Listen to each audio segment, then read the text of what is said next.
Blessings, everybody. If this is your first time here, my name is Patricia Lasky. Welcome, and thank you guys for being with me today, and thank you guys for supporting our ministry. So today I have a prophetic word, and it is activation of power. The Lord is activating our power in this season, and He is setting in motion the understanding of the ability that He has given us for where we're going. So the other day, the Lord told me to read John 5. And as I meditated on it, the Lord gave me a vision of Him being on the cross. And He said to me that there was no area that wasn't covered by the sacrifice that He made. And so in John 5, it was talking about the man at the pool that was there for 38 years. And wanted to be healed, and so the Lord healed him. And in John 5:17 is where we're going to John 5:17 and 18. So it says, "But Jesus answered them, My Father worketh hitherto, and I work. Therefore the Jews sought the more to kill him, because he not only had broken the Sabbath, but had said also that God was his Father, making himself equal with God." And so him making himself equal with God, saying that God is his Father, was saying that he was the same, that he was like God. He was of the same kind. And if you look at John 15:5, "I am the vine, you are the branches. He that abideth in me, and I in him, the same bringeth forth much fruit. For without me you can do nothing."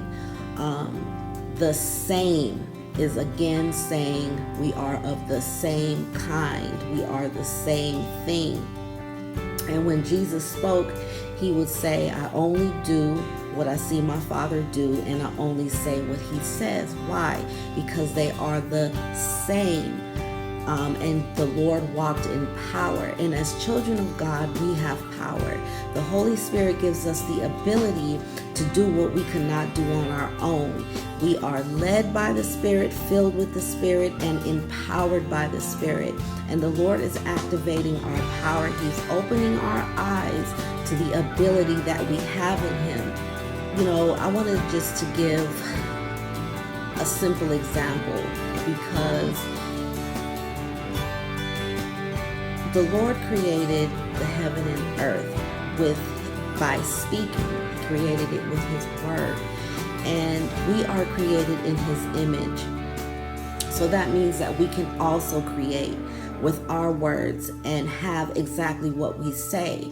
And a lot of people find it hard to do that, even though it's a spiritual law and it's a spiritual truth. A lot of people find it hard to just speak and watch the manifestation. And what I find really sad about it is that the unbeliever operates in that very spiritual law, and they have no issues doing it. But as children of God, for whatever reason, either we don't think it's going to work, or we tried it for a while and didn't do it, or the enemy has just blinded us to the fact. But because it's a spiritual law, an unbeliever can absolutely speak and see that manifestation, even though they never acknowledge God, even though they'll say things like, the universe is going to bring it to me, or whatever other kind of things they say. They can speak it and see that manifestation. And as children of God, we've gone so long with untapped power, with power being in us and residing in us, but not being on display. And I remember I got saved when I was 8 years old. And of course, I was a baby. I didn't understand spiritual things. At the time, the only thing that I knew was that the Lord loved me and that he died on the cross for me. Well, there's power in our words, because when I was 8 years old, I had a teacher who was really crazy about winter, right? Because this particular winter, it was cold, it was really windy, rainy, and so on. And so she would always freak out and say, make sure you guys get your jacket. Everything would be about getting our jacket, our hats, and all this kind of stuff before we went outside. So this one day I was caught up in a little conversation with somebody and forgot my jacket. When I went outside, there was a little boy who ran up to me and said, ooh, you're going to be in trouble. And I said, for what? He said, because you forgot your jacket and you're going to get sick. And I said to him, no, I don't get sick. And every time somebody would mention being sick, or, this is the time frame of being sick, I would say, no, I don't get sick. I'm healthy. And I never got sick. Now, at the time, I didn't know that. I didn't even realize it. It was just in me and I spoke it. But later on in high school, the Lord brought it back to my remembrance. And I was really blown away. I was like, wow, I never got sick. And so that taught me to use my words to speak what I wanted. And so that is the type of power that I'm talking about. The Lord opening your eyes to. He's opening your eyes to the ability that you have in Him.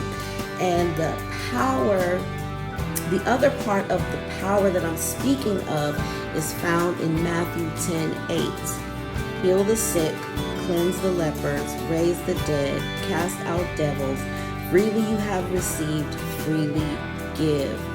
This is the power that I am talking about. It was given to us to be put on display and not to be dormant.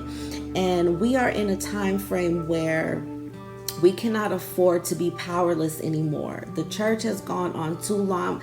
The children of God have gone on too long with being powerless, everything affecting us the same way that it affects the world. Well, we are not of the world. We only live here, and we are a representation of our God in this earth. And so it's time for our power to be on display. We should not be running from the same things that the world is running from. We have to realize who we are and walk in it. Another thing that the Lord highlighted was the fact that the enemy has no power or no authority over you.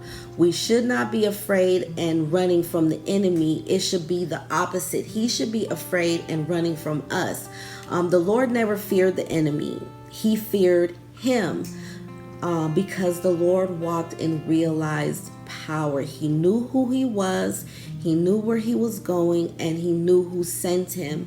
And the Lord is opening our eyes to that fact. He is empowering us so that his power can be on display. Until next time, God bless you all. We love you all. Talk to you soon.